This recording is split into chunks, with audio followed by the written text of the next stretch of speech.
Today I will show you how to copy a section to another page on Squarespace. And if you find this video helpful, please don't forget to like and subscribe. Now, the first thing I'd like you to do is log in to your Squarespace account. Once you're logged in, I want you to find the website that you want to copy a section for. And once you're in that website, this is what the dashboard should look like. Now, the next thing we're going to do is we're going to go to website on the left side panel. Click on website, go to pages.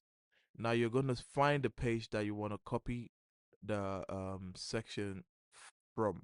So essentially you're going to find what you want to copy first, and then we're going to go and paste it somewhere else.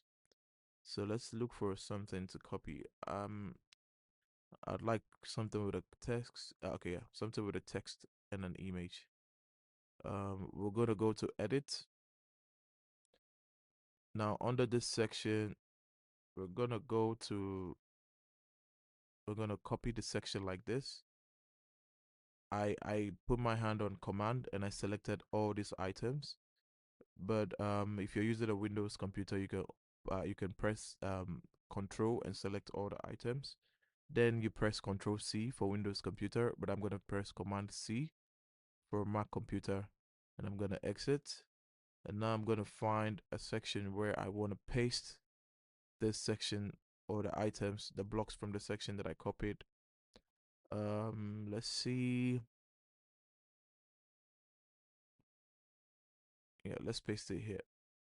So we're gonna go to edit again, and oh yeah, right here where we have an empty section, we're gonna click in the section and we're gonna do Command V. So if you're using a Windows computer, you're gonna do Control V. And as you can see, I copied all of the section from the About page to the Contacts page. That's how you copy a section to another page on Squarespace. If you find this video helpful, please don't forget to like and subscribe. On to the next one. See ya.